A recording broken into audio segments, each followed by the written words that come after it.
El ruido en el aeropuerto internacional John F. Kennedy era como una colmena alterada.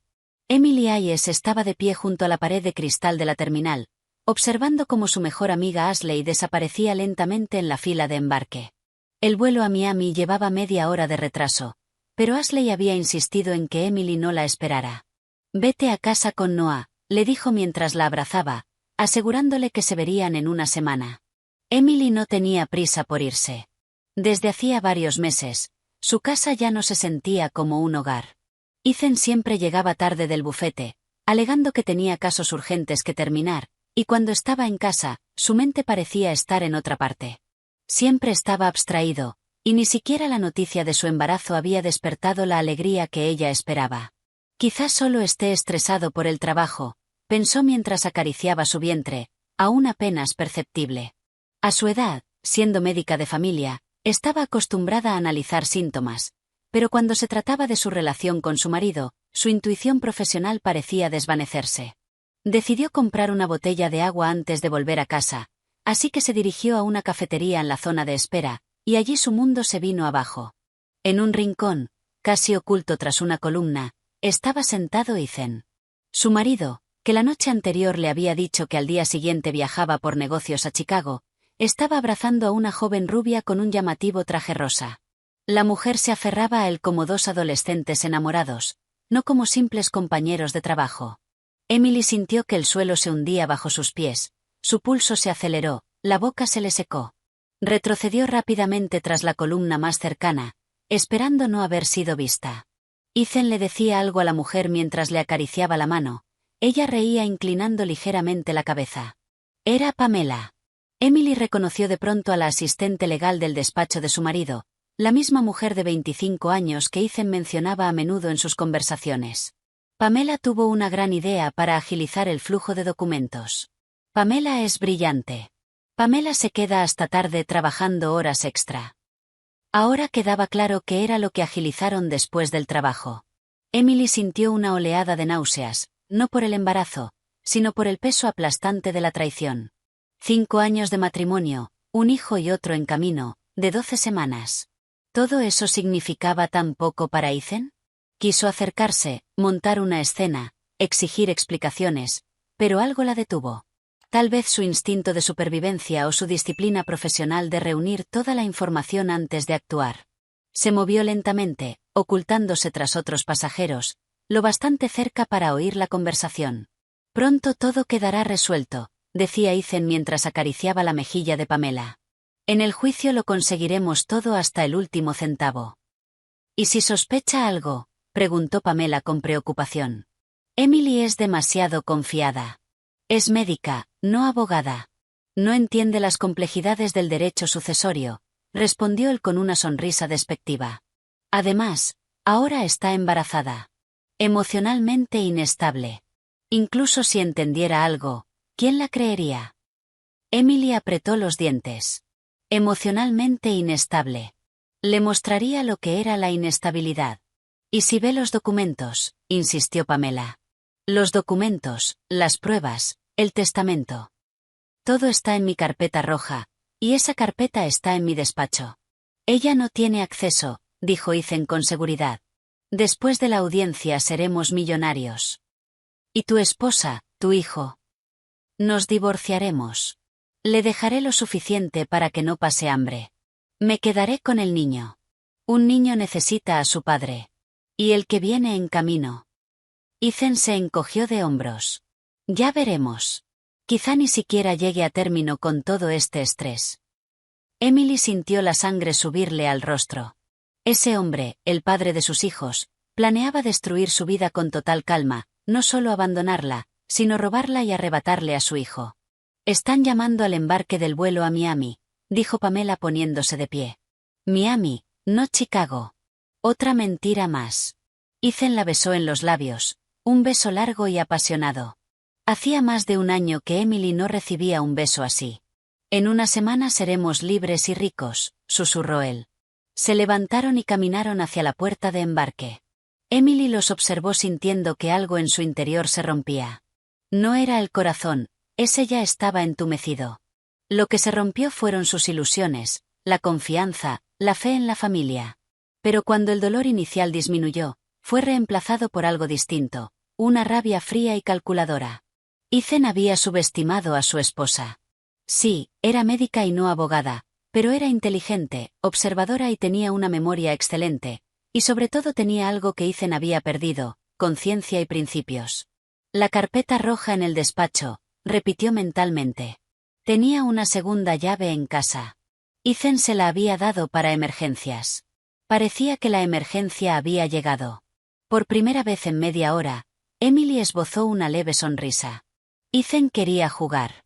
Perfecto. Pero había olvidado que en cualquier juego solo puede haber un ganador, y Emily Hayes no pensaba perder. Sacó el teléfono y llamó a la señora Davis, la cuidadora de su hijo.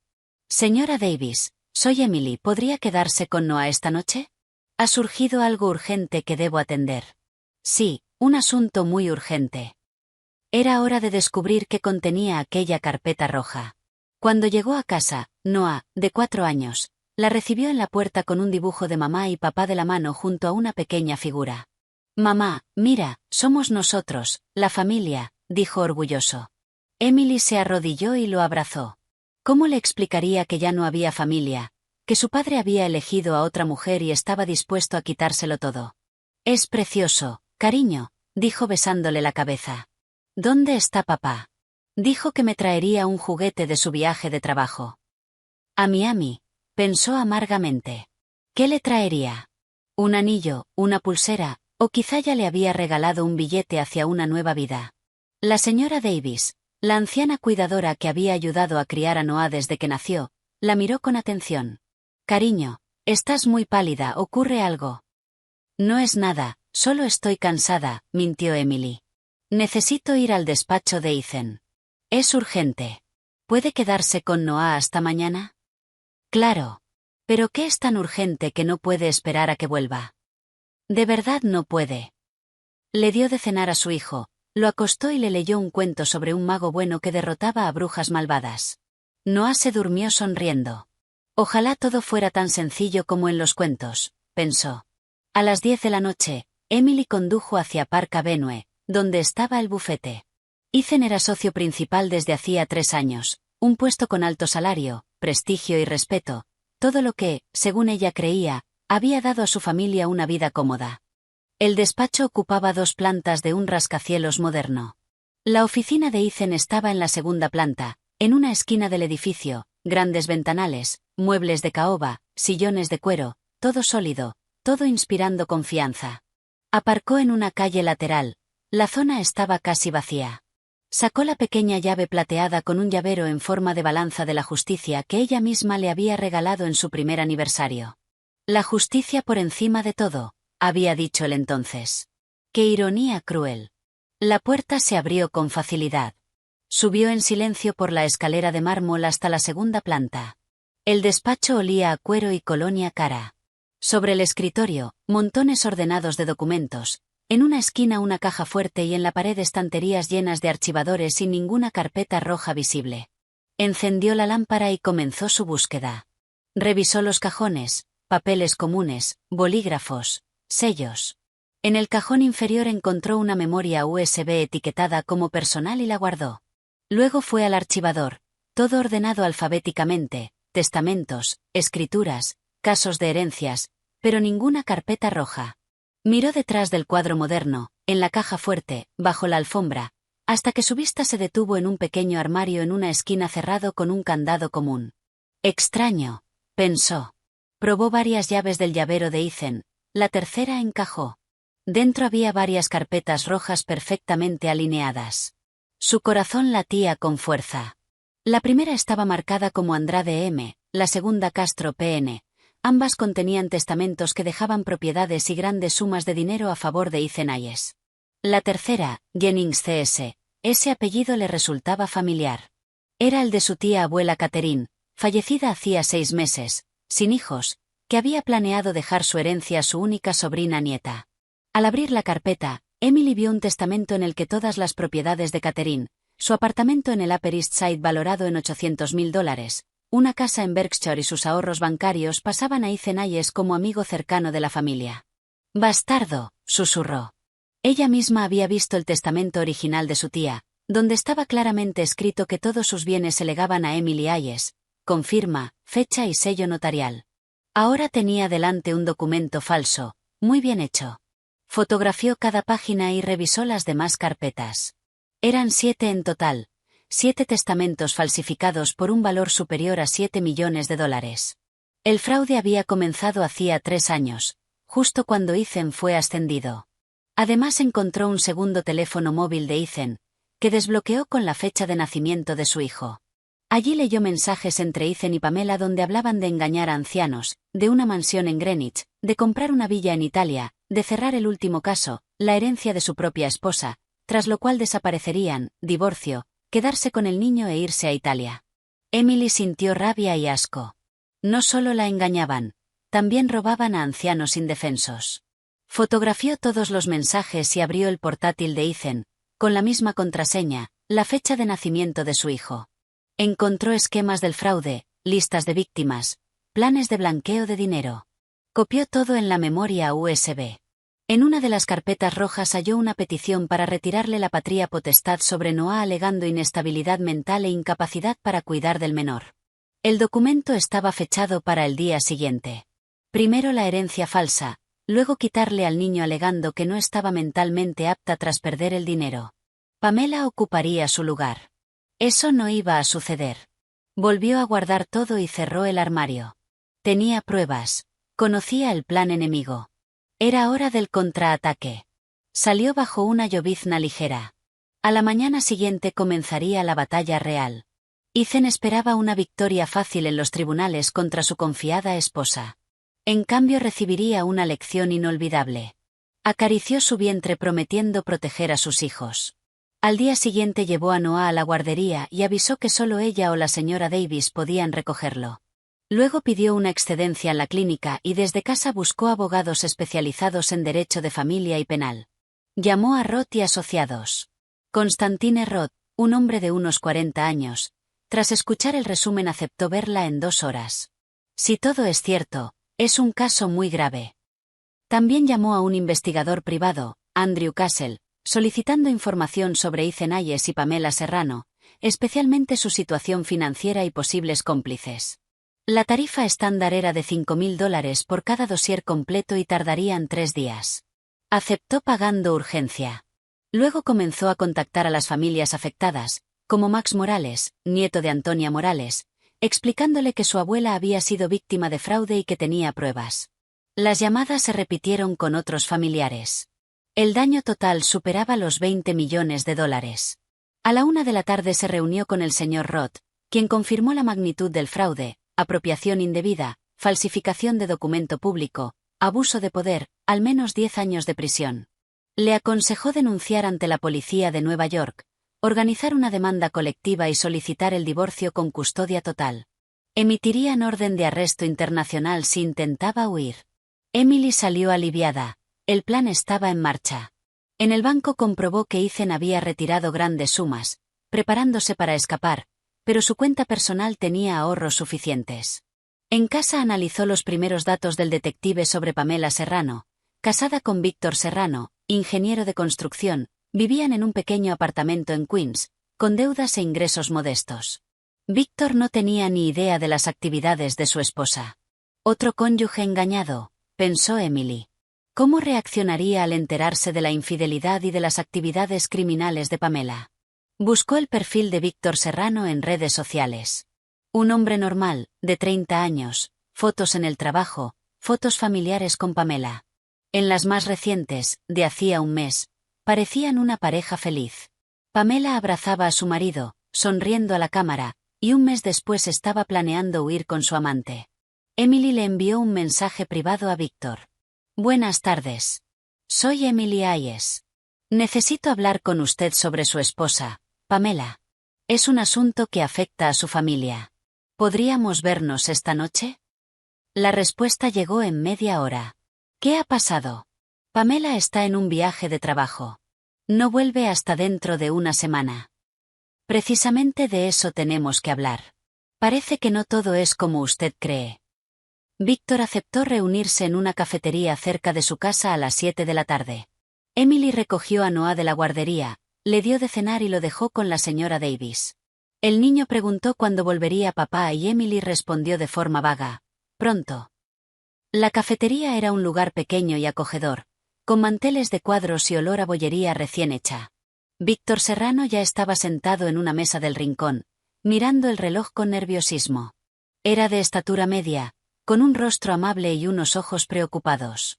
Emily Hayes se levantó al verla. Sí, soy yo. Gracias por aceptar verme. Pidieron café y Emily fue directa al punto. Víctor, lo que voy a decirle puede ser un shock, pero usted tiene derecho a saber la verdad. ¿Le ha pasado algo a Pamela? En cierto modo, sí. Su esposa le está siendo infiel con mi marido y, juntos, están implicados en un fraude a gran escala. A Víctor se le fue el color de la cara. Eso es imposible. Pamela no sería capaz. Sí lo es. Emily sacó las impresiones de los mensajes entre Ethan y Pamela y las fotos que había tomado en el aeropuerto el día anterior. Víctor leyó en silencio. El párpado izquierdo le temblaba. ¿Desde cuándo?, preguntó con voz débil. Según los mensajes, desde hace un año, quizá más. ¿Y el fraude? Están robando herencias a personas mayores. Pamela ayuda a Ethan a falsificar testamentos. En 3 años han robado más de $20 millones. Víctor apartó los papeles y se frotó la cara con las manos. Dios mío, yo pensaba que estábamos bien. Me decía que se quedaba haciendo horas extra por nuestro futuro. Estábamos planeando comprar un apartamento más grande, irnos de vacaciones. Víctor, estaban planeando desaparecer. Solo les quedaba un último trabajo: robar mi herencia. Luego pensaban renunciar y mudarse a Italia. Y yo, nuestro matrimonio. Pamela iba a pedir el divorcio. En los mensajes se refiere a usted como una carga de la que tenía que deshacerse. Víctor apretó los puños. En sus ojos amables apareció rabia y dolor. 3 años de matrimonio.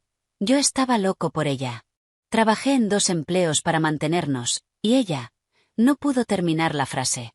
Víctor, entiendo lo doloroso que es. Para usted y para mí. Pero tenemos la oportunidad de hacer justicia. ¿Qué me sugiere? Unir fuerzas. Ya hablé con un abogado. Contacté a las familias víctimas. Mañana presentaré una denuncia ante la policía de Nueva York.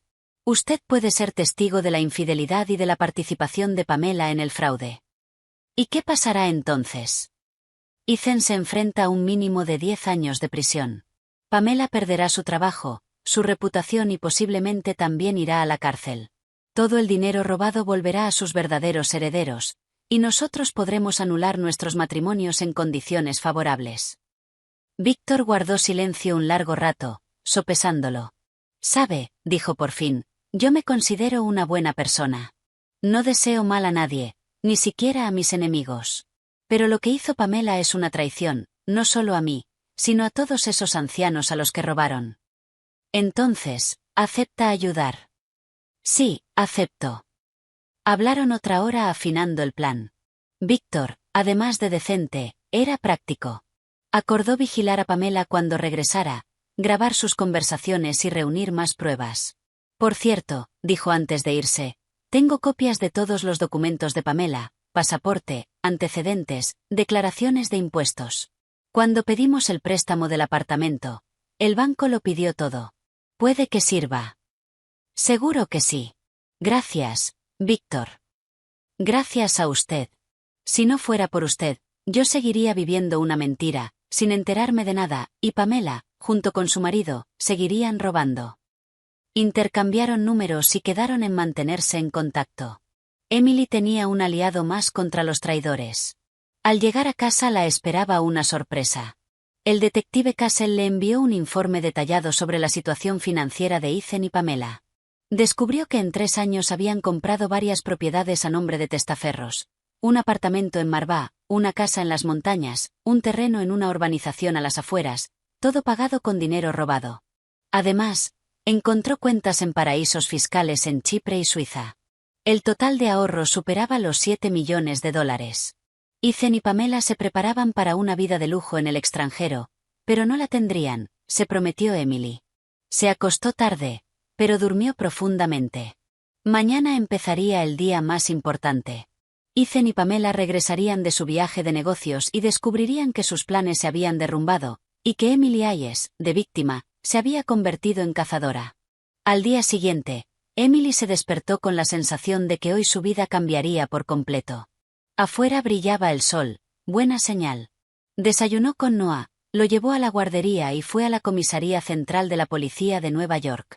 El inspector Williams, de servicio, escuchó su historia con atención. Cuando Emily puso la carpeta de pruebas sobre la mesa, sus ojos se abrieron de par en par. Robo mayor, murmuró al revisar los documentos.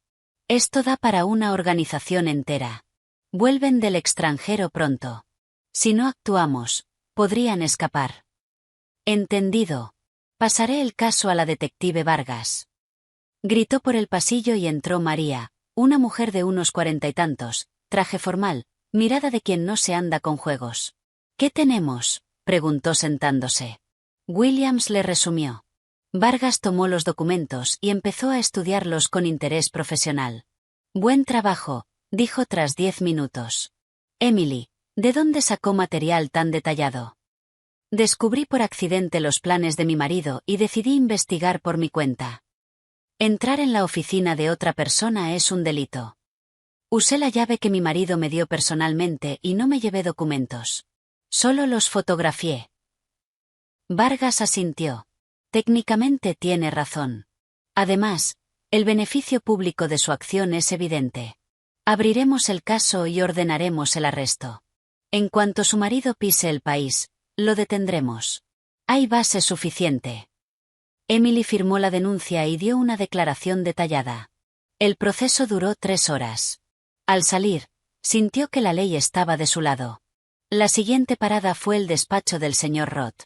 Constantine ya tenía listos los documentos para presentar en el juzgado: demanda de divorcio, solicitud de custodia total, reparto de bienes, y una compensación por daños morales de $500.000.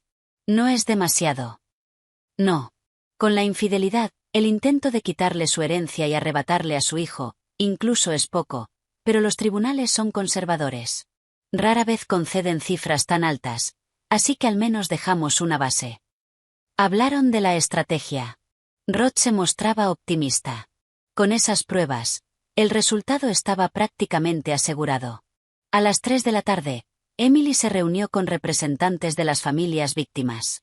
Max Morales llegó con su madre, una mujer mayor que apenas podía contener las lágrimas. Mi suegra quería dejarle la casa a su nieto, dijo. Trabajó toda su vida ahorrando cada centavo, y ese canalla lo robó todo. La hija de Vladimir Castro, Soledad, estaba más decidida. Quiero que ese abogado se pudra en la cárcel. Mi padre me dejó un apartamento y ahorros para la educación de mis hijos. Por culpa de Hayes, quizá mis hijos no puedan terminar sus estudios. En total se reunieron 7 familias. El daño ascendía a casi $20 millones. Roth explicó el proceso de la demanda colectiva y les aseguró que recuperarían los bienes. Cuando arresten a Hayes, congelaremos sus activos: apartamentos, casas de campo, cuentas bancarias, coches, todo irá a pagar compensaciones. Por la noche, Emily recibió un mensaje de Víctor. Pamela me dijo que vuelve mañana por la mañana. Estoy listo para la conversación. Suerte, respondió Emily. Recuerda grabarlo todo. A las 10 de la noche, el detective Castle llamó. Emily, tengo noticias. Su marido y su amante aterrizaron en el JFK hace 1 hora. Van en taxi ahora mismo. Gracias. Entonces, lo más intenso empezaría mañana. Emily se acostó temprano, pero le costó dormir. Mañana Ethan descubriría que su plan había fracasado. ¿Cómo reaccionaría? Intentaría huir, fingir ignorancia o rendirse. A las 6:30 de la mañana, una llamada la despertó. Era el número de Ethan. Hola, contestó con calma. Emily, soy yo. Ya he aterrizado. La voz de su marido sonaba normal, sin culpa ni preocupación. ¿Qué tal el viaje? ¿Te gustó Chicago? Sí, todo bien. Oye, hoy tengo que ir al juzgado por el caso de la herencia de tu tía. ¿Te acuerdas de que te lo dije? Sí, me acuerdo. ¿Y qué va a pasar? Solo son formalidades. El testamento está en regla, pero hay un pequeño detalle que corregir. No habrá problemas. Emily sonrió para sí. Hasta ahora seguía mintiendo. Ethan, ¿puedo preguntarte algo? Claro. ¿Cómo está Pamela? Ella también tuvo un viaje de trabajo. El silencio fue demasiado largo para una pregunta tan simple. ¿Pamela? Ah, sí, está bien. ¿Por qué? Por nada. La mencionas mucho últimamente. Es una buena empleada, nada más. Bueno, tengo que prepararme. Nos vemos esta noche. Claro, cariño. Emily colgó sonriendo. Ethan aún no sabía que su audiencia de hoy se convertiría en un desastre monumental. La detective Vargas le había prometido que lo arrestarían en cuanto llegara al juzgado. A las 8 de la mañana dejó a Noah en la guardería y se dirigió al tribunal. Quería ver con sus propios ojos cómo se derrumbaba el mundo del hombre que había planeado destruirla. El edificio del juzgado la recibió con su ajetreo habitual, abogados, demandantes, acusados, testigos, todos corriendo de un lado a otro.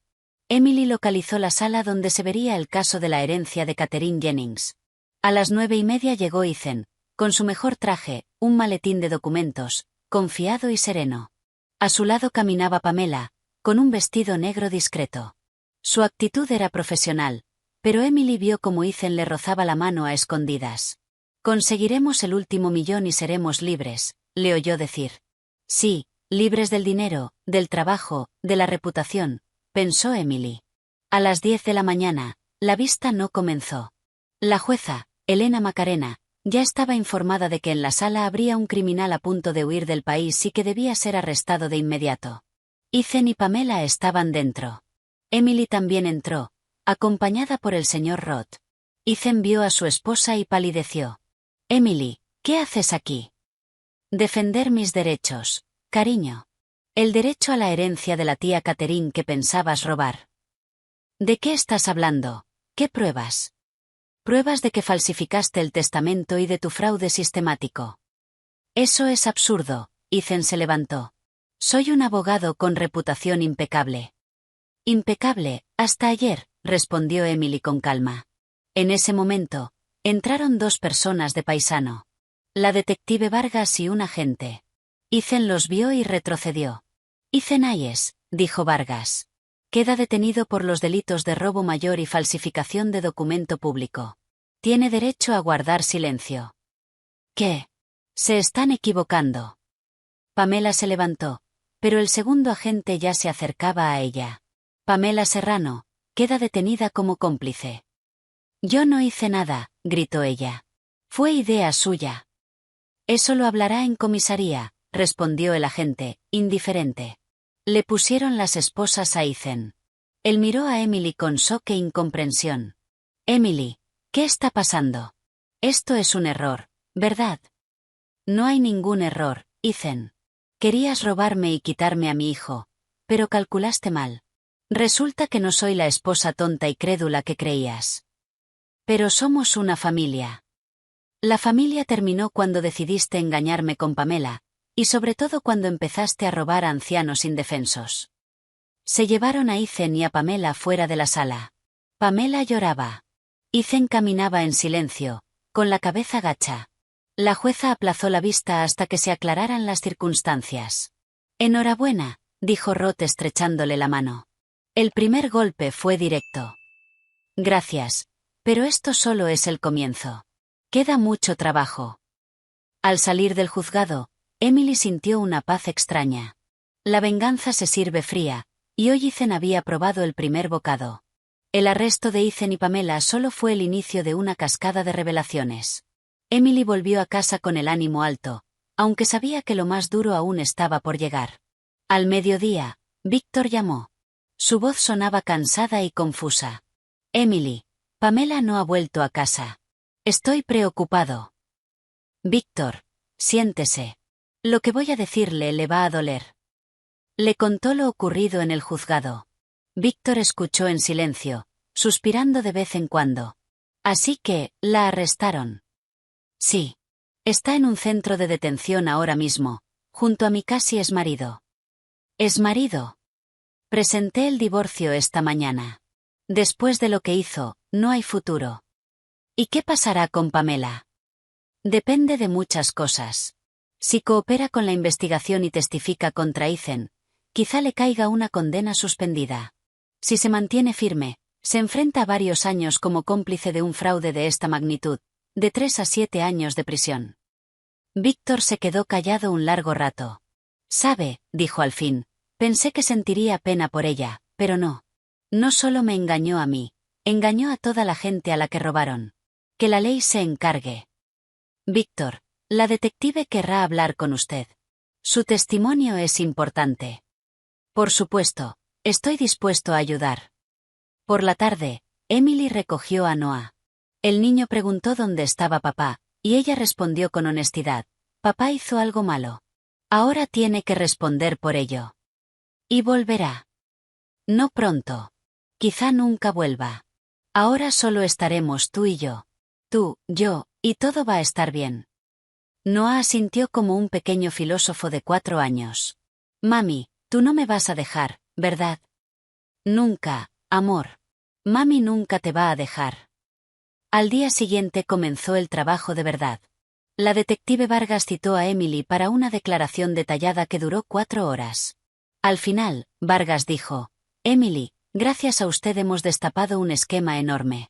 Resulta que hay más víctimas de las que pensábamos». «¿Cuántas por ahora?» 12 familias. El daño total supera los 35 millones de dólares. Emily se quedó atónita. El crimen de su marido era aún mayor de lo que imaginaba.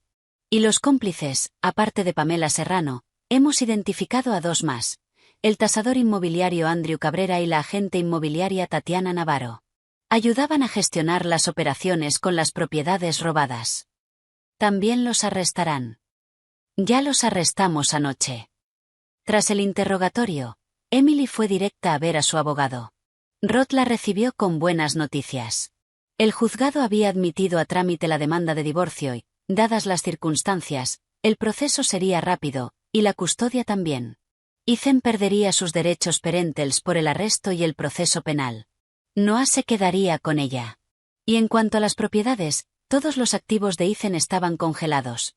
Apartamentos, casas de campo, cuentas bancarias, coches, todo iría a pagar compensaciones a las víctimas. Ella recibiría la mitad de los bienes gananciales no vinculados al delito, el apartamento donde vivían, y además una compensación económica por su parte en otras propiedades. En cuanto a la herencia de su tía, el testamento falso había sido declarado nulo y ella recibiría todo lo que era suyo: el apartamento del Upper East Side, la casa en las montañas, los depósitos bancarios. Emily calculó mentalmente y comprendió que, con la herencia, sería una mujer con suficiente para vivir cómodamente. Por cierto, con el estrés de los últimos días, casi había olvidado el embarazo, y de pronto sintió un pinchazo en la parte baja del abdomen. «Constantine, disculpe, tengo que irme. No me siento bien». «Claro, cuídese». De camino a casa el dolor se intensificó. Se detuvo en una farmacia, pero de repente se mareó y todo se volvió negro. Emily despertó en un hospital, rodeada de médicos y enfermeras, y allí supo que había perdido al bebé. El embarazo se había interrumpido. Emily lloró. Cuando se calmó, llamó a la cuidadora y le pidió que recogiera a Noah de la guardería y lo llevara a su casa, explicándole lo ocurrido. Pasó 3 días en el hospital. Al volver a casa, decidió que tenía que seguir adelante. Tenía a Noah, que necesitaba una madre feliz, sana y cariñosa. 1 hora después, la cuidadora llevó a su hijo. Emily lo abrazó y decidió no decirle todavía que su hermanito ya no estaba en la barriga de mamá. Por la noche, el detective Castle llamó. «Emily, tengo noticias sobre los manejos financieros de su marido». «Le escucho». «Hemos encontrado 3 cuentas más en paraísos fiscales. El total de dinero robado supera los 45 millones de dólares. Ethan preparó su fuga a conciencia. ¿Se puede recuperar ese dinero? Estamos en contacto con agencias internacionales. El proceso es complejo, pero hay una posibilidad». Al día siguiente, Emily recibió una llamada inesperada. Era Pamela Serrano, desde el centro de detención. «Emily, soy Pamela. Me han dado una llamada». Te escucho. Quiero contarlo todo. Testificar contra Ethan, pero tengo una condición. ¿Cuál? Quiero verte. Hay cosas que necesitas saber. ¿Sobre qué? Sobre lo que Ethan planeaba hacerte a ti y a tu hijo. Es mucho peor de lo que crees. Emily aceptó verla. La curiosidad pudo más que su rechazo. El centro de detención era un edificio lúgubre en un polígono industrial. La sala de visitas tenía paredes desnudas, una mesa, 2 sillas y barrotes en la ventana. Pamela tenía un aspecto terrible. El pelo revuelto, la ropa arrugada, los ojos rojos de tanto llorar. No quedaba rastro de aquella joven segura de sí misma. Gracias por venir, dijo con voz débil. Te escucho, Pamela. Quiero que sepas que yo nunca quise hacerte daño. Ethan me dijo que ustedes ya no se querían desde hacía mucho, que el divorcio era inevitable, y yo le creí. Estaba enamorada, ciega y estúpida. Me prometió que se casaría conmigo, que compraríamos una casa en Italia. Hijos. Estoy embarazada, Emily, del hijo de Ethan. Me enteré la semana pasada. Emily sintió un pinchazo en el corazón. Él iba a tener un hijo con su amante mientras el suyo no había sobrevivido. ¿Por qué crees que es de Ethan? Mi marido y yo éramos cuidadosos, porque yo iba a dejarlo por el tuyo. ¿Y qué más querías decirme sobre los planes de Ethan? Él no solo planeaba divorciarse de ti. Planeaba, Pamela dudó. ¿Qué planeaba? Matarte después de que dieras a luz, para que pareciera un accidente o depresión posparto. Emily sintió que la sangre se le helaba. ¿Estás bromeando? No. Tiene contactos en el mundo criminal, gente que sabe eliminar obstáculos. Ethan decía que así era más sencillo, sin dividir bienes en un divorcio. Y tú te quedaste callada. Pensé que no hablaba en serio, que eran solo palabras. ¿Y cuándo te diste cuenta de que iba en serio? Cuando me enseñó fotos de esas personas y me explicó cómo trabajaban. Entonces me asusté, pero ya era tarde. Yo ya era su cómplice. Emily estaba en shock. Así que no solo planeaba robarle, también matarla. Y ella se había salvado por milagro al descubrirlo en el aeropuerto. Pamela, ¿tienes pruebas? Mensajes con esa gente. Ethan creyó que los había borrado todos, pero yo hice capturas. Las guardé en una memoria USB. ¿Dónde está? En mi casa, en una caja sobre mi tocador, una pequeña, rosa. ¿Por qué me estás diciendo esto? Porque me di cuenta de que Ethan es un monstruo. Me usó igual que te usó a ti y a todos. Y cuando ya no me necesitara, también me habría tirado a la basura. ¿Y tu marido, Víctor? Víctor es un buen hombre. Fui idiota al traicionarlo. Ahora quiero, al menos, redimir parte de mi culpa. ¿Qué quieres a cambio? Dile a Víctor que lo siento y que sepa la verdad sobre el bebé. Después de ver a Pamela, Emily fue directamente a ver a la detective Vargas. La nueva información cambió el caso por completo. ¿Un asesinato por encargo?, preguntó Vargas. ¿Estás segura? Pamela está dispuesta a testificar y tiene pruebas. Entonces esto ya no es solo fraude. Es crimen organizado. Tenemos que montar una operación adicional. Vargas organizó de inmediato un registro en el apartamento de Pamela. Víctor les abrió y les mostró dónde estaba la memoria USB. Y allí, efectivamente, encontraron los mensajes de Ethan con 2 individuos, Miguel Moreno y Denis Castaño, hombres con antecedentes penales. Tenemos que resolver el problema con la esposa de forma radical, escribió Ethan. Después de que dé a luz, está deprimida. Un suicidio no sorprendería. Entendido. El pago, $200.000, la mitad por adelantado y la mitad después, respondió Moreno. De acuerdo. Emily leyó esos mensajes sintiendo un terror helado. No solo la engañaban, planeaban borrarla del mundo con la misma frialdad con la que una persona normal planea unas vacaciones. Tenemos que arrestar a Moreno y a Castaño, dijo Vargas. ¿Tienes información sobre ellos? No, pero puedo preguntarle al detective Castle. Tiene contactos en el submundo. Castle respondió rápido. En 2 horas envió un dossier. Miguel Moreno, sicario con 2 condenas por asesinato, Denis Castaño, su socio, experto en simular accidentes. Profesionales. Si su plan hubiera salido bien, dijo Vargas, usted no habría sospechado nada y, en unos meses, habría sido víctima de un accidente. Por la noche, Emily se reunió con Víctor. Se veía triste, pero firme. ¿Pamela te mandó algún mensaje?, preguntó. Pide tu perdón y quiere que sepas que está embarazada. Víctor palideció. ¿De su hijo? Sí, según ella. Ustedes eran cuidadosos con él. Ella no lo fue. ¿Y ahora qué pasará con el bebé? Es decisión suya. Pero si lo tiene, lo criará sola. Ethan estará en prisión mucho tiempo, y yo no puedo perdonarla después de todo esto. Es tu derecho, Víctor. Nadie te va a juzgar. Víctor también quería empezar una vida nueva, libre de mentiras y traiciones. Él también había presentado el divorcio. Al día siguiente, arrestaron a Moreno y a Castaño. En el registro encontraron armas, documentos falsos y mensajes de otros clientes. Resultó que Ethan era solo uno de los muchos clientes del grupo. Esto se está convirtiendo en un caso federal, dijo Vargas. Probablemente lo transfieran a la oficina central. ¿Y qué pasará con Ethan? Se le añadirá intento de asesinato a los cargos de fraude. Ahora ya no se enfrenta a 10 años, sino a mucho más.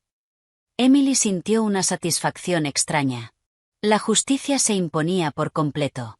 Ethan recibiría lo que merecía por todos sus crímenes.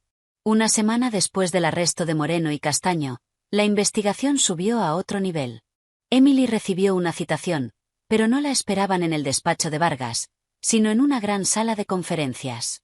En una mesa larga había varias personas con traje. En el centro, un hombre de unos 50 años, con medallas en el uniforme.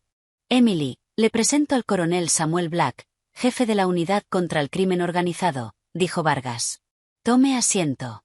Lo que vamos a tratar ahora, dijo Black, debe mantenerse en la más estricta confidencialidad. Tenemos preguntas para usted. Adelante, les escucho. Gracias a usted hemos descubierto una gran red criminal. Pero creemos que su marido no es el líder, sino solo un ejecutor. ¿Quiere decir que tiene un jefe? Alguien que le da información sobre posibles víctimas, organiza la venta de propiedades robadas y le da protección. Emily frunció el ceño. En los mensajes de Ethan no se mencionaba ningún jefe. ¿Y de dónde sale esa información? Pamela Serrano ha dado una declaración adicional. Dice que Ethan se reunía con regularidad con cierto tío Nick. Le entregaba una parte de las ganancias y recibía instrucciones sobre nuevos objetivos. ¿Y quién es ese tío Nick? Aún no lo sabemos. Ethan se niega a hablar, pero tenemos pistas. Black sacó una carpeta con fotos. Las cámaras de seguridad captaron a su marido reuniéndose con un hombre mayor cerca de un restaurante en el Upper East Side. La última reunión fue 2 días antes del viaje a Miami. En las fotos, Emily vio a Ethan con un hombre de pelo canoso y abrigo caro. El rostro estaba de lado, pero se veía su silueta. ¿Le resulta familiar? No, nunca lo he visto. ¿Ethan ha hablado alguna vez por teléfono delante de usted con alguien a quien llamara tío Nick? Emily intentó recordar. Últimamente Ethan hablaba mucho por teléfono en otra habitación, pero no recordaba ese nombre. No recuerdo ninguna conversación así. Entendido. Entonces, otra pregunta. Ethan tenía acceso a la base de datos notarial, pero la información de clientes privados, ingresos, propiedades, eso venía de otro sitio. ¿De dónde exactamente? Por los robos, tenía una fuente en Hacienda o en el sistema bancario. Alguien le pasaba datos de ancianos ricos. Emily lo pensó. Era verdad. ¿Cómo sabía Ethan el estado civil, los herederos, el tamaño de los ahorros? ¿Podría ese tío Nick ser la fuente? Es muy probable. Por eso necesitamos su ayuda. ¿En qué? Queremos organizar una reunión entre Ethan y esa persona, bajo nuestro control. Pero para eso, Ethan tiene que contactarlo él mismo. ¿Y por qué lo haría? Si le prometemos una reducción de condena a cambio de colaborar, Black hizo una pausa. Si cree que puede escapar. ¿Cómo? ¿Quiere decir que lo van a sacar de la cárcel? Por supuesto, bajo nuestro control. Ethan intentará contactar con su jefe y pedir ayuda. Nosotros interceptaremos el contacto y llegaremos a Tío Nick. El riesgo es mínimo. Ethan estará bajo vigilancia constante. Al primer intento real de fuga, lo volveremos a detener. Emily lo valoró. Era arriesgado, pero tentador. Desmantelar toda la red significaba proteger a futuras víctimas. De acuerdo, ¿qué tengo que hacer? Visitar a su marido en la cárcel. Decirle que está dispuesta a perdonarlo y ayudarlo. Quizá así comparta información sobre su jefe. Pero he pedido el divorcio. Dígale que ha cambiado de opinión, que el amor es más fuerte que el rencor. Lo importante es que le convenza de su sinceridad. Emily aceptó. Al día siguiente fue al centro donde retenían a Ethan. Su exmarido tenía un aspecto horrible, sin afeitar, delgado, con uniforme de preso. No quedaba nada de su arrogancia. Emily, no me lo creo. ¿Viniste? Sí, vine. Se sentó frente a él. ¿Cómo está Noah y el bebé? Perdóname. Fui un idiota. Pamela me engañó. El dinero me cegó. Están bien, mintió Emily. He pensado mucho en nosotros, en nuestra familia. ¿Y a qué conclusión llegaste? A que no quiero destruir nuestra familia por tus errores. Sí, te equivocaste, pero podemos arreglarlo. Los ojos de Ethan se iluminaron de esperanza. ¿De verdad puedes perdonarme? Puedo. Con una condición. Dime toda la verdad sobre tus cómplices, sobre quién te ayudó, quién te daba información. Quizá la investigación sea más indulgente y te reduzcan la condena. Ethan dudó. Emily, es complicado. Hay gente a la que es mejor no molestar. ¿Qué gente? Influyente, conectada con el gobierno. Si hablo, no solo sufriré yo. Ethan, te enfrentas a cadena perpetua. No puede haber nada peor. Sí que puede. La gente como yo no dura mucho en prisión, sobre todo si se enteran de que he delatado a las personas equivocadas. ¿De quién estás hablando? Ethan miró alrededor para asegurarse de que el guardia no escuchaba. Tío Nick. Nicholas Ortega, subcomisionado del IRS. Él dirige toda la operación. Emily luchó por no mostrar sorpresa. Un alto cargo del gobierno estaba implicado. ¿Qué hace exactamente? Da información sobre contribuyentes ricos, listas de propiedades, datos de herederos, estado civil, y también brinda protección. Si algún familiar sospecha, entierra el caso. ¿A cambio de qué? La mitad de las ganancias. Ortega se lleva la parte más grande, pero también corre el mayor riesgo. Y ahora probablemente quiera deshacerse de mí. Sé demasiado sobre sus conexiones, sus cuentas en el extranjero, sus empresas pantalla. Ethan, ¿y si la investigación garantiza tu seguridad? ¿Qué seguridad? Ortega tiene conexiones en la fiscalía, en los juzgados, en la prisión. Puede alcanzarme en cualquier parte. Emily comprendió que ya tenía la pieza clave. Solo debía usarla bien. ¿Y si te escapas? ¿Escapar a dónde? Estoy en un centro de detención. Pero cualquier cosa puede pasar, un traslado al juzgado, un chequeo médico. Incluso si escapo, ¿a dónde iría sin dinero, sin documentos?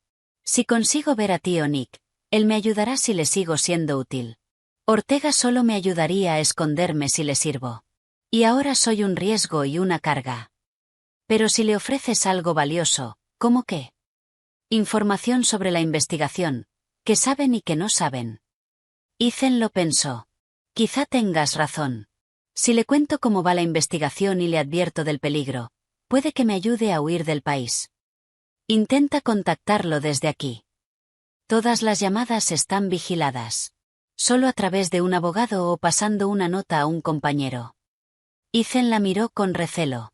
Emily, seguro que estás de mi lado, no trabajas para la investigación. Emily fingió sentirse herida. Ethan, soy tu esposa, la madre de tus hijos. Claro que siempre voy a estar de tu lado. Perdón. Creo que me estoy volviendo loco entre estas paredes. Lo entiendo. Lo importante es que encontremos la manera de sacarte de aquí. Ethan creyó en la sinceridad de Emily y prometió intentar contactar a Ortega. Emily salió con sensación de victoria. En el coche llamó de inmediato al coronel Black. Samuel, tengo un nombre. Nicholas Ortega, subcomisionado del IRS. Ortega, vaya. Sospechábamos de su corrupción desde hace tiempo, pero no teníamos pruebas. Ahora las tendremos. Ethan está dispuesto a contactarlo. Sí. Excelente. Empecemos la operación. La operación para capturar a Ortega se llamó Operación Venganza. El coronel Black supervisó personalmente cada etapa. Emily había sido crucial, pero su participación activa terminaba ahí. A partir de ahora es demasiado peligroso, le explicó Black. Ortega es un adversario serio. Tiene conexiones, dinero, poder. Si descubre que trabajas con nosotros, podría intentar eliminarte. Pero quiero ver el final de este caso. Ya has hecho lo más importante. Nos has llevado hasta el jefe. El resto es trabajo de profesionales. Emily aceptó mantenerse al margen, pero pidió que la mantuvieran informada. Black prometió actualizarla con frecuencia. 3 días después, simularon la fuga de Ethan. Durante un traslado al juzgado, el furgón de presos tuvo un accidente, y en el caos, Ethan escapó. En realidad, estaba bajo control de los agentes. Ethan corrió y le pidió prestado un teléfono a un estudiante, fingiendo que llamaba a una ambulancia por un anciano que se había caído en la esquina. De memoria marcó el número de Ortega. Los agentes lo siguieron a distancia. Nicholas, soy Ethan. ¿Estás loco? Llamándome así, directamente. No tengo opción. Me escapé, pero me encontrarán pronto. Necesito ayuda. ¿Qué ayuda? Estoy quemado. Documentos, dinero, una forma de salir del país. Tengo información sobre la investigación. ¿Qué información? Saben lo de usted. Buscan a un tal tío Nick. Están a punto de localizarlo. Hubo un silencio largo. ¿Dónde estás ahora? En la ciudad, con un teléfono prestado. Luego me esconderé en el sótano de un edificio abandonado. Calle Vázquez, número 15. Sótano trasero. Espera ahí. En 1 hora irá alguien por ti. La llamada se cortó. Ethan devolvió el teléfono al estudiante, que se quedó desconcertado, y fue al lugar indicado, seguido por los agentes. 1 hora después, un Audi negro con cristales tintados llegó al edificio. 2 hombres con chaquetas de cuero bajaron y entraron al sótano. «Ethan», gritó uno. «Estoy aquí», respondió desde la oscuridad. «Vámonos. El jefe te espera». Lo metieron en el coche y se lo llevaron. 3 equipos lo siguieron alternando coches y motos. No podían perder el objetivo. El Audi se detuvo junto a un restaurante de lujo, el Mannerk, en la Gold Coast. Pasaron por la entrada trasera hasta un despacho privado en la 2ª planta. Detrás de un gran escritorio estaba Nicholas Ortega, un hombre de unos 60 años, pelo canoso y mirada helada. A su lado, 2 guardaespaldas. «Vaya, vaya, Ethan», dijo Ortega con irritación. «Menudo desastre has montado». «Nicholas, no es culpa mía. Mi esposa resultó ser más lista de lo que creí». «Tu esposa es un problema menor. El problema es que te hayan atrapado, y eso significa que nos estás arrastrando a todos». «Pero yo no he dicho nada. He estado callado como una tumba». «Por ahora, ¿y qué pasará cuando te enfrentes a cadena perpetua? Cantarás como un canario». «Me callaré. Lo juro». «Ethan, me has decepcionado. Invertí mucho en ti. Te di la oportunidad de hacer millones y lo has arruinado por una mujer. Deme una oportunidad de arreglarlo. Ayúdeme a salir del país. Desapareceré para siempre». Ortega sonrió con desprecio. «¿Al extranjero, me tomas por tonto? En 1 mes me venderías a servicios especiales extranjeros a cambio de asilo». «No, yo no soy un traidor. Todo el mundo es un traidor, Ethan. Cuando la vida está en juego, todos traicionan. ¿Sabes? Tengo una idea más radical». «¿Cuál?» «Mueres hoy en un intento de fuga. Los muertos no testifican». Ethan palideció. «Nicholas, no puede hacer eso». «Puedo y lo haré». «Alejandro, Víctor», les dijo a los guardaespaldas. Llévenselo al bosque. Que sea desayuno para los perros salvajes. Los guardaespaldas avanzaron. Ethan retrocedió. Espera. Tengo información. Importante. ¿Qué información? Sobre la investigación. Están planeando una operación contra usted. Saben lo de sus cuentas. ¿Cómo lo sabes? Mi esposa me lo dijo. Está colaborando con la investigación. Ortega giró bruscamente. ¿Qué has dicho? Tu esposa trabaja para la policía. Sí. Se enteró de sus planes. Piensan arrestarlo mañana. Mientes. No. Compruébelo si quiere. En ese instante, la puerta del despacho se abrió de golpe. Entraron agentes con chalecos antibalas. Policía de Nueva York. Manos arriba. Ortega intentó sacar un arma, pero lo redujeron de inmediato. Sus guardaespaldas no se resistieron. Sabían que estaban acabados. Nicholas Ortega queda detenido por organizar un grupo criminal, corrupción y participación en fraude. Ortega miró a Ethan con odio puro. Al final me traicionaste, cabrón. Yo no quería. Te pudrirás en la cárcel, chivato. El propio coronel Black le puso las esposas a Ortega. Se acabó el juego, Nicholas. Sabemos lo de tus cuentas en el extranjero, tus empresas pantalla, tus sobornos. Hay suficiente para varias cadenas perpetuas. El arresto de Ortega fue una bomba.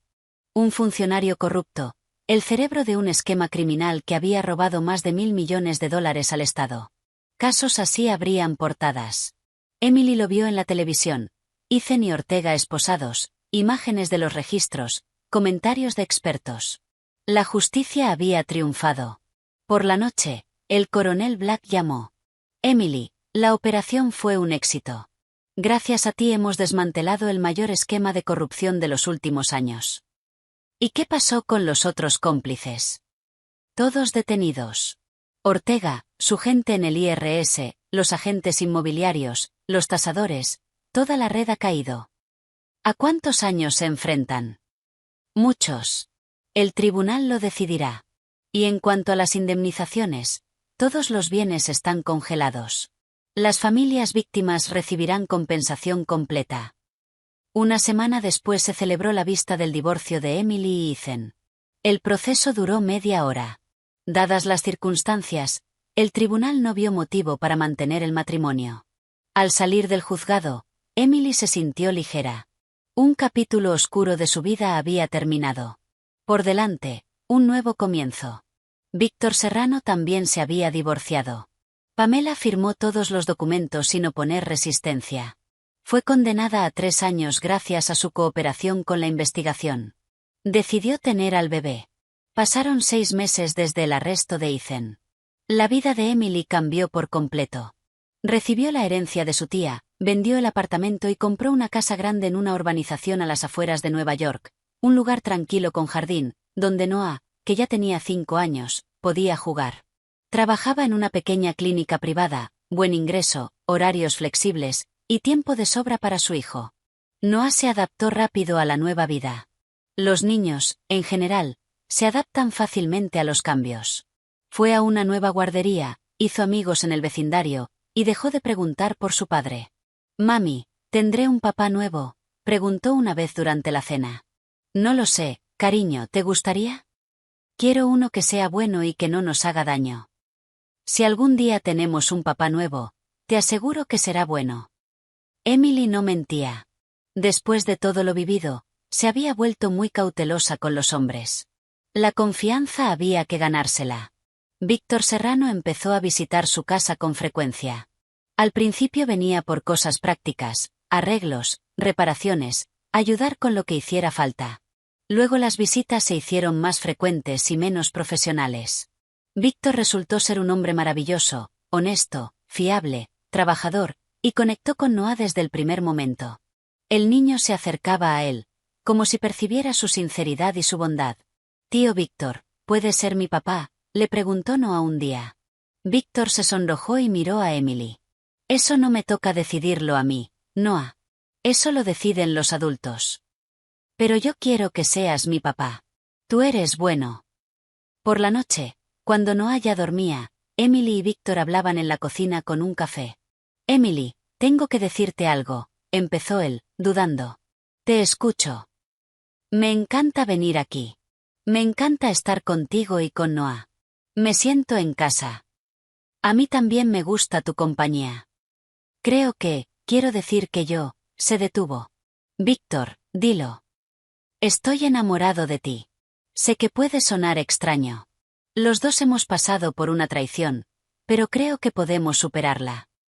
Emily se quedó en silencio, midiendo las palabras. A ella también le gustaba Víctor, pero después de Ethan le daba miedo abrir el corazón otra vez. Víctor, necesito tiempo para pensarlo. Por supuesto, no tengo prisa. Solo quería que supieras lo que siento. Se vieron 3 meses más antes de que Emily aceptara una relación seria. Víctor fue paciente, entendiendo lo que ella había vivido y sin presionarla. Su boda fue sencilla, solo con amigos cercanos. El señor Roth también asistió, y con el tiempo se había convertido no solo en su abogado, sino en un verdadero amigo. Emily, eres increíblemente valiente, dijo en un brindis. Pocas mujeres son capaces de luchar con tanta maestría por la justicia. Eres una inspiración. El coronel Black envió un telegrama: les deseo toda la felicidad. Tu valentía destapó un enorme esquema criminal. Eres una auténtica heroína. Por la noche, los recién casados se quedaron solos. Noah dormía. Emily y Víctor estaban sentados en la terraza, mirando las estrellas. ¿Eres feliz?, preguntó Emily. ¿Qué quieres decir? Por haber unido tu vida a la de una mujer con un pasado como el mío. Emily, tu pasado es lo que demuestra lo fuerte que eres. No te rompiste. No te volviste amarga. No te rendiste. Al contrario, luchaste hasta el final. Hay muy pocas mujeres así.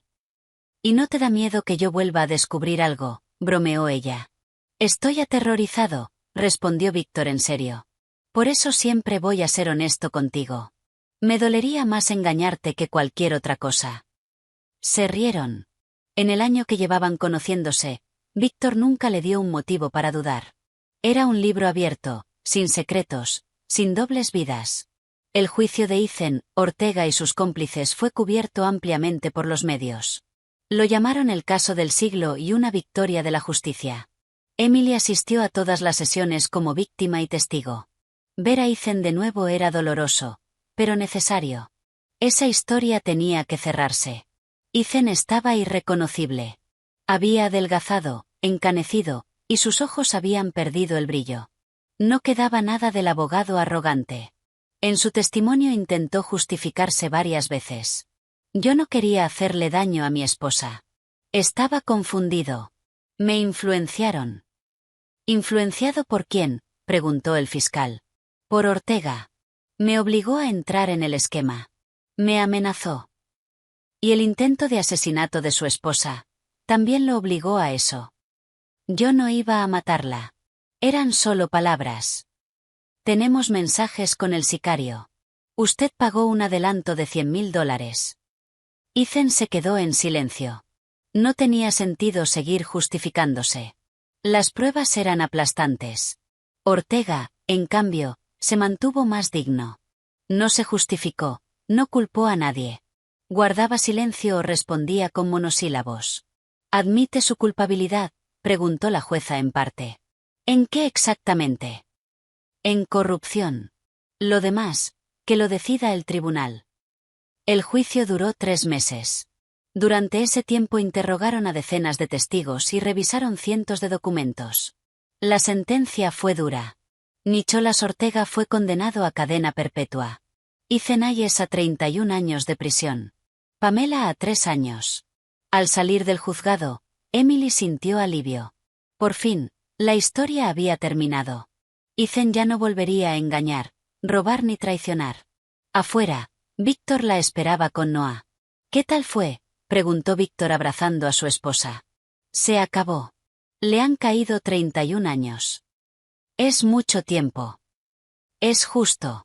Para un crimen así y un plan de asesinato, debería ser más. ¿Y cómo te sientes? Emily lo pensó.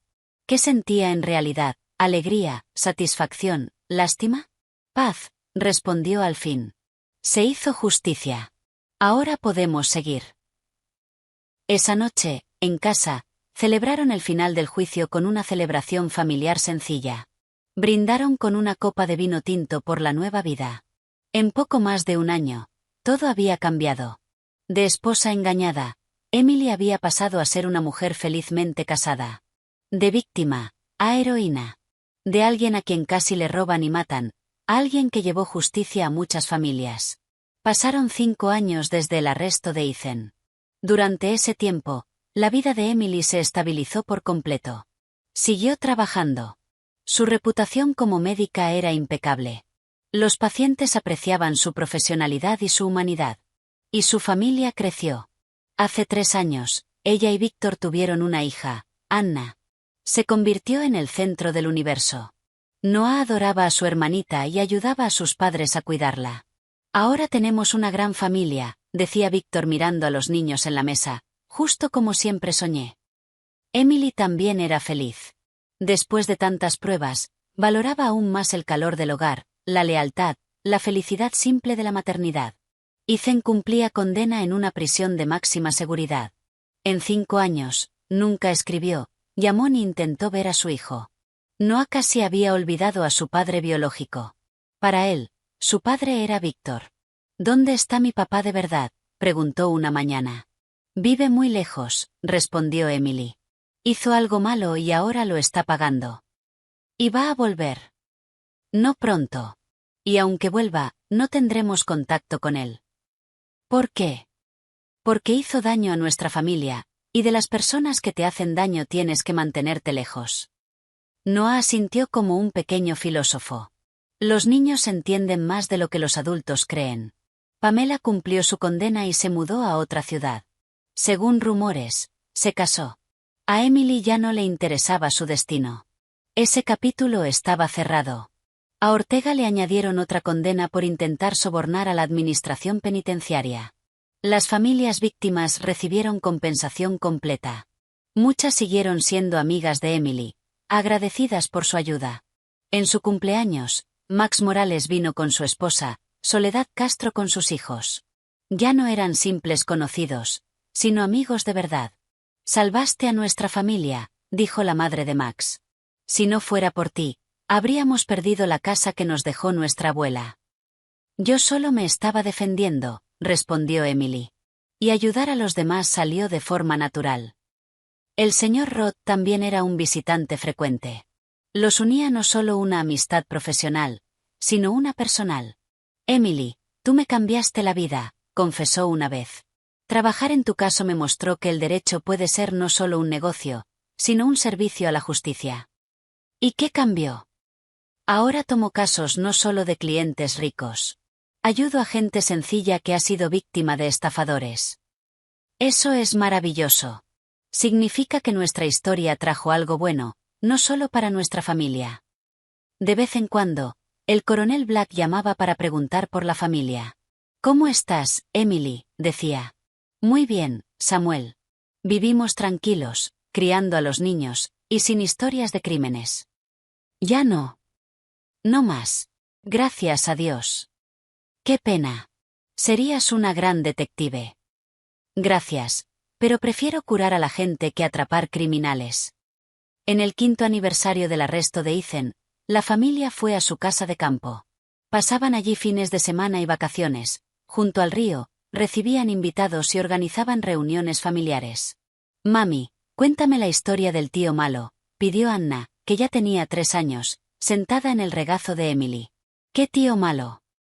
El que quería quitarnos la casa. Los niños conocían una versión general, sin detalles aterradores, adaptada para ellos. Érase una vez un tío malo que engañaba a la gente, empezó Emily. Les robaba sus casas y su dinero. Y también quería robarnos nuestra casa. ¿Y qué hizo mami? Mami descubrió sus planes y se lo dijo a la policía. ¿Y la policía atrapó al tío malo? Sí, lo atrapó y lo metió en la cárcel. ¿Y no va a salir? No pronto. Y cuando salga, nosotros viviremos en otro lugar, y papá Víctor seguirá con nosotros. Claro, cariño. Papá Víctor siempre estará con nosotros. Anna, satisfecha, se fue a jugar con su hermano. Emily la siguió con la mirada, pensando en cómo había cambiado la vida. Hace 5 años era la esposa infeliz de un estafador, ignorante de la doble vida de su marido. Ahora era una madre feliz de 2, una médica exitosa y la esposa querida de un buen hombre. Víctor se acercó, la abrazó y se sentó a su lado. Se quedaron en silencio, de la mano, cada uno con sus pensamientos. En 5 años habían aprendido a valorar las alegrías simples, cenas familiares, risas de los niños, conversaciones nocturnas, planes para el futuro. En algún lugar, Ethan cumplía condena, pensando en lo estúpidamente que lo había perdido todo. Pamela criaba a un hijo en otra ciudad, intentando olvidar el pasado. Ortega pasaba sus últimos días en una celda, y Emily había construido una vida nueva sobre las ruinas de la antigua, sin mentiras, sin traiciones, sin miedo, con amor, confianza y fe en la justicia. Secretos de familia, así podría llamarse esta historia, pero los secretos fueron revelados y la familia encontró una nueva felicidad.